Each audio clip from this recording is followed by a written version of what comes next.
Hello, I'm Dr. Gloria Horsley. And I'm her daughter, Dr. Heidi Horsley. Heidi and I want to welcome you to Open to Hope Conversations, the podcast. We believe that the greatest gift you can give yourself after a loss is hope, using this moment to connect with others who have not only survived but thrived. So let's get started.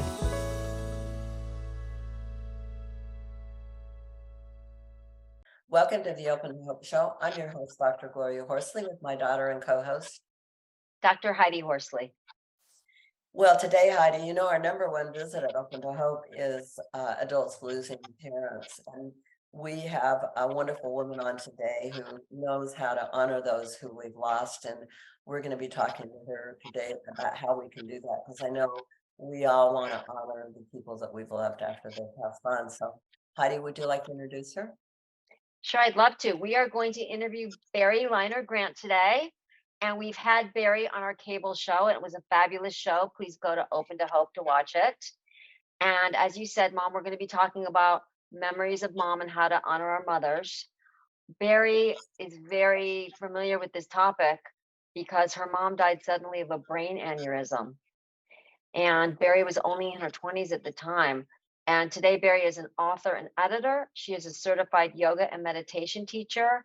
She is a chief grief officer, and she is the founder of the Memory Circle. Please go to her site and look at all the amazing things she's doing today. Welcome to the show, Barri. Thanks. It's so good to see you both again. It's good to see you too. We've enjoyed having you on the show. Anything new since we last talked to you? Yeah, some fun stuff. There is a new app called Intro where you can hire an experts in everything that you can imagine. And they just reached out and they asked if I would be the first to support the grief space. I love that the world is opening up to the need for more exploration, more talk, more resources. And this one seems really a great one. I'm so excited to onboard. That's great. That is wonderful because, again, adults losing parents really doesn't get a lot of play in the world, does it? No, and I think that was part of the reason, not only that I do my work, but that I realized many years later that I had never grieved. I think as someone who was in their late 20s, I had just been married, that people thought, well, you'll just go back to work and you'll go back to what they perceived as my new normal. And Mhm. no one used the word grief and no one used the word grieving and no one really gave us time or space or resources.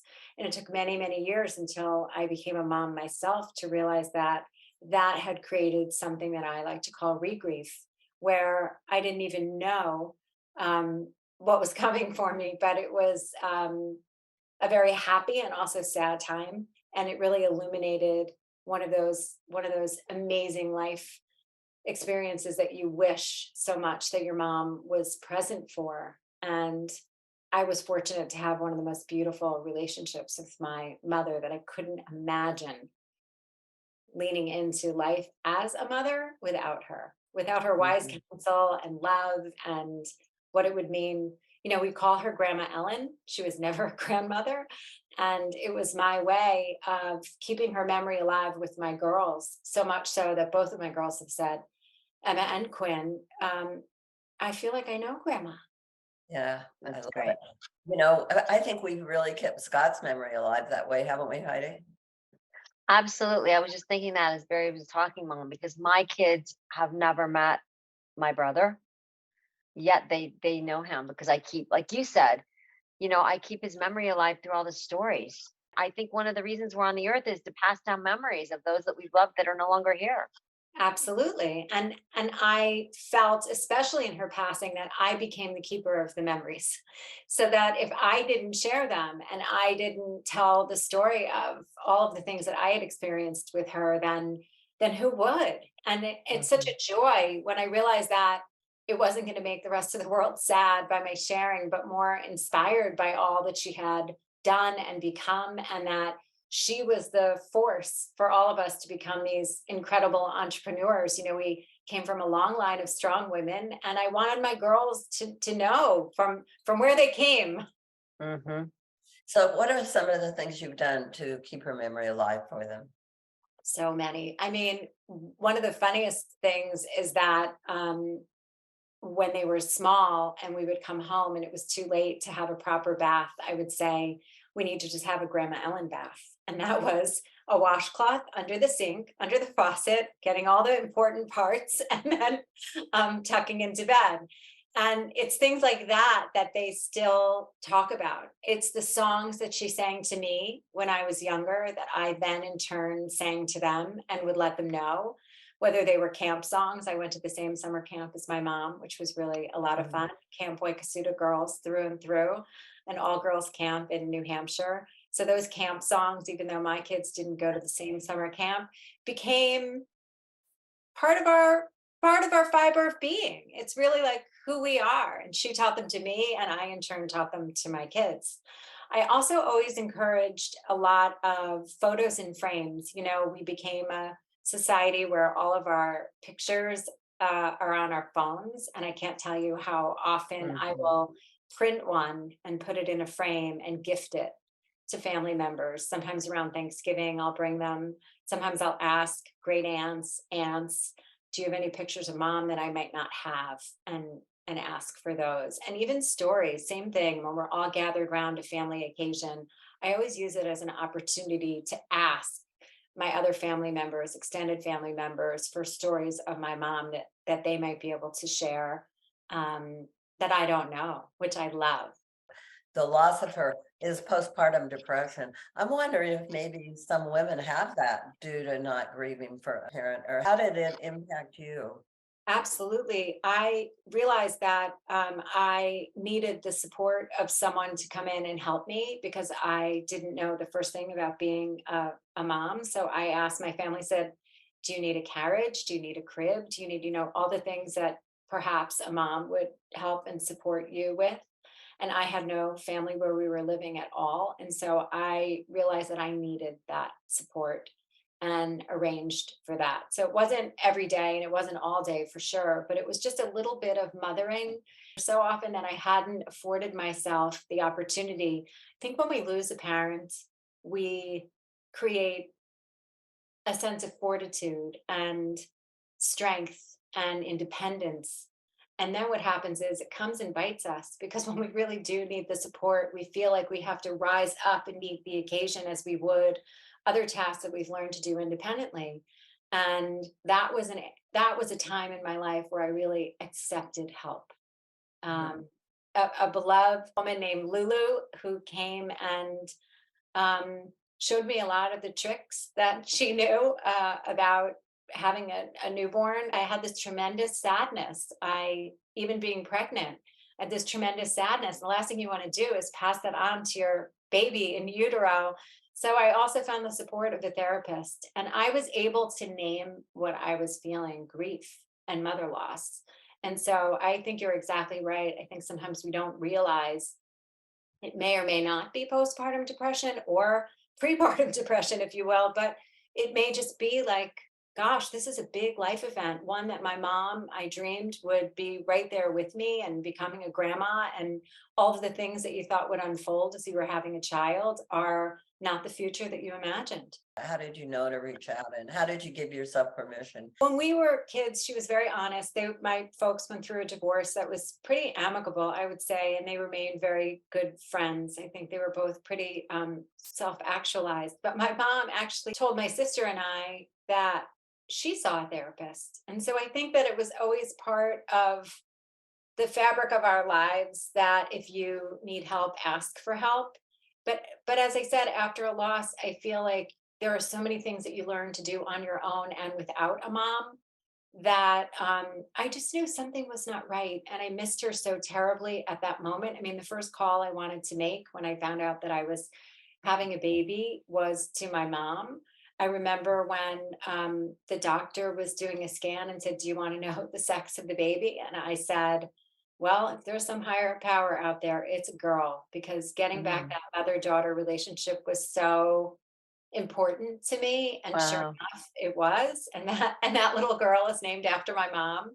My Uh, daughter is Emma Jane, and my mom was Ellen Jane. There was just something beautiful about gaining that relationship back and imagining myself as a mother. With the help of the therapist, actually, to be able to name it grief, because I didn't really have a name for that longing. I didn't really have a name for that bittersweet feeling. Like, how lovely to be able to have a baby, and then how sad it felt to not be able to have a baby with her by my side. so your mom died. Were you fairly newly married? Yes. So you had him kind of to turn to Yeah. for that and building that life. So and how long was it after she died that you got pregnant? She died in 1993, and I had Emma in 1996. Okay, so Mm. 3 years, yeah. So Yeah. that's kind of interesting from a grief perspective, 3 years actually is not a long time. I mean, No. the third year is supposed to be kind of where you wake up to the fact that this is gonna be your life now without your mother, and there you are pregnant, so that was really kind of Mhm. Yeah. a And I think the other milestone that really kind of came to bite was actually my birthday. The Mm, first time that I celebrated a birthday without my mother, I think, was the first time that I realized, oh, this is the day she brought me into the world. This is not just Wow. flowers and balloons and feeling special for 24 hours. This is the day that she birthed me. And it really was this unbelievable feeling of, again, one of those days that's so bittersweet. It's like, oh, the joy of, how lucky am I this day older. And also those birthdays where now she was 50 when she passed away, and I am, I feel like borrowed time, turning 58, and feel like all of this time is borrowed. I hear a lot of people saying that they think they're going to die at the same age as their parents. I hear Did that a you lot. ever feel like at 50 that maybe that was going to be your last year, or did you not have that experience? No, ironically, I woke up at 49, and I think Mhm. feel like the thing that was on repeat was, what if this is all you had? From 49 to 50, I felt very much, what if this is all you have? And at Okay. 50, I made myself a party and surrounded myself with friends at a yoga class. I asked three Mhm. beloved teachers if they would co-teach, and invited everybody, and actually prepared a piece of writing that was about my mom, and letting them all know that this was the year that she had passed away. She was only 50. I felt so young, and I felt like there was so much more to life, but I sort of wanted to be witnessed and wanted her to be witnessed in sharing the story of her and what she meant to me on that particular day, honoring her.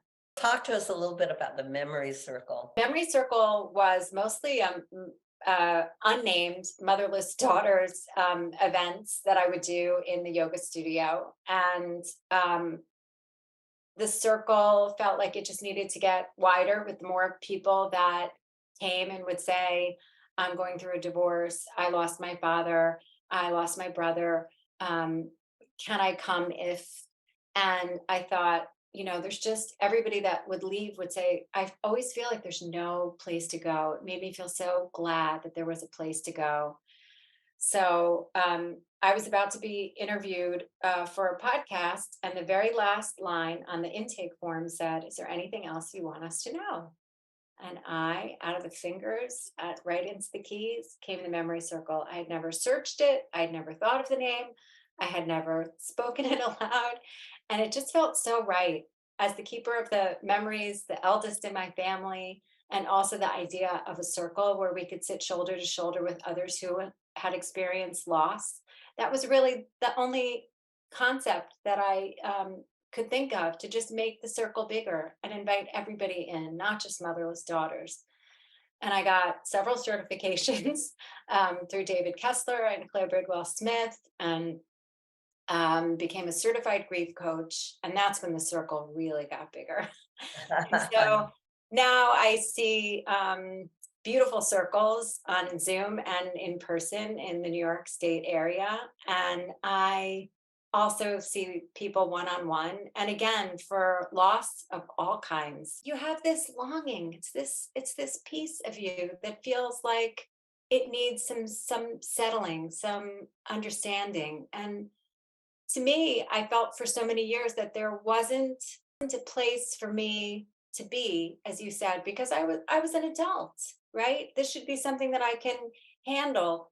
This is something that people imagine because it's our elders will likely pass Mhm. before us. But I was so young, and you're Right. expected to be so steady, right? And there's so much that feels like it's missing.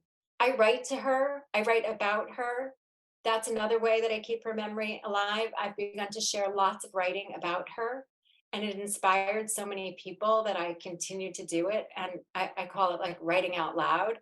There's the stuff that I do in my journal, and then there's the stuff that I share with others, that I think that feeling that we have when we sit shoulder to shoulder with others, that me too. What's your website? TheMemoryCircle.com and at the Memory Circle on Instagram. And my as I always say, my DMs are open. I'm very open. Well, thank you so much for being on our show today. We appreciate it a lot. And as we said, we also interviewed you on our television show that people can go see that. So thank you for being on and for all the wonderful work you're doing in the name of your Mhm. mom. Thank you both. It makes my heart happy when I see this mother-daughter experience.